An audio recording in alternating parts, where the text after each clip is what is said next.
At a certain depth in the ocean, life stops obeying the rules you understand. Sunlight is erased.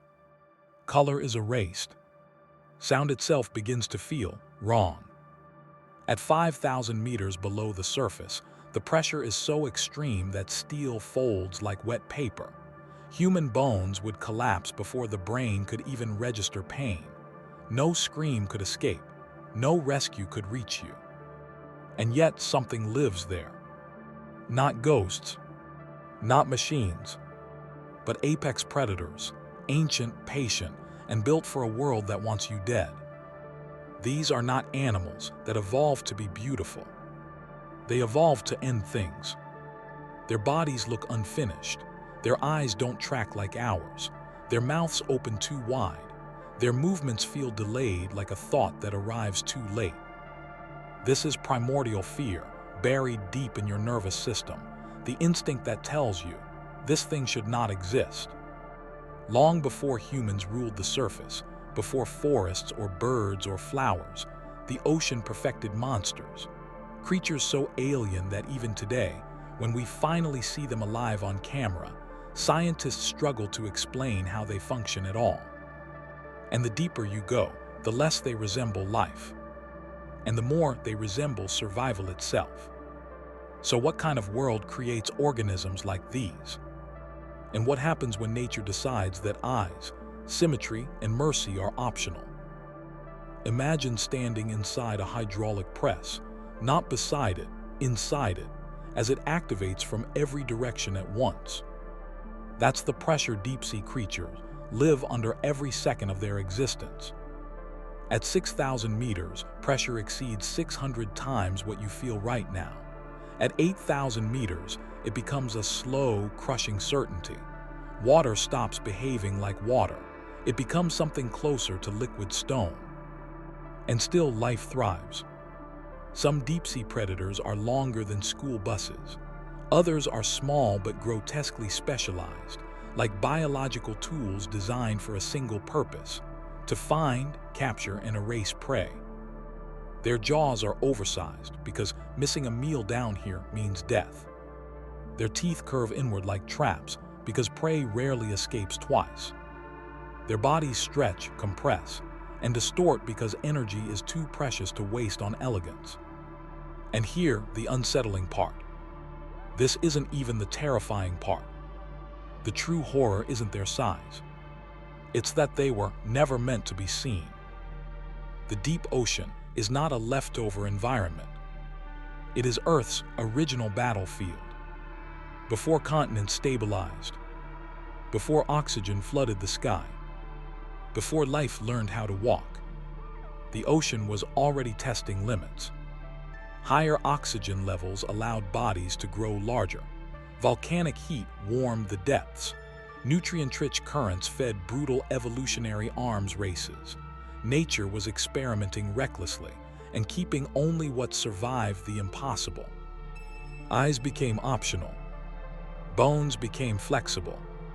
Skin learned to glow. Bioluminescence emerged not as decoration, but as language, lure, and weapon. A flash of light could mean food, sex, warning, or death. Some species abandoned symmetry altogether. Others slowed their metabolism to near-suspended animation, capable of waiting months or years for a single meal. Their biological blueprint was simple. Waste nothing, miss nothing, survive everything. And in that crucible, the ocean produced creatures that feel less like animals and more like solutions. Down here, the body is the weapon. Take the jaws. Unhinged, expandable, capable of swallowing prey larger than the predator itself. Teeth needle-sharp, angled backward, ensuring once something enters, it never leaves. Some species don't chew at all. They consume prey alive, dissolving it internally over hours or days. Digestion becomes a slow execution. Then there are the sensory systems. In total darkness, eyes give way to vibration detection, chemical tracking, and pressure sensing so precisely they can feel a heartbeat from meters away. And here's the shock. Many deep-sea predators don't kill immediately. They latch on. They wait. They let exhaustion do the work.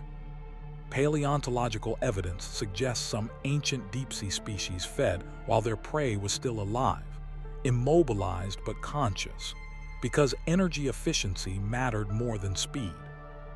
No chase, no drama, just inevitability. This is not violence born of aggression. This is optimization. Their greatest advantage isn't strength. It's patience. Some predators drift motionless for days, mimicking debris. Others use faint bioluminescent pulses to imitate prey or signals of safety. In the deep ocean, movement attracts attention, so the smartest hunters barely move at all. Now imagine this creature here. A modern city, nighttime power grid failure. Streetlights flicker out, the sound carries strangely, visibility collapses. This predator wouldn't rampage. It wouldn't roar. It would wait in subways, tunnels, flooded infrastructure, where pressure, darkness, and confusion already favor it. Technology depends on visibility, communication, coordination. This thing evolved in a world with none of those advantages. And that's why we would lose. For decades, scientists believed deep-sea creatures were slow, primitive, and barely alive, biological leftovers clinging to extinction. They were wrong. Recent deep-sea footage reveals complex behaviors, cooperative hunting, energy budgeting strategies, sensory integration more advanced than some surface predators. Some species process information slower, but decide better. Others can survive trauma that would kill surface animals instantly. Their brains aren't weaker.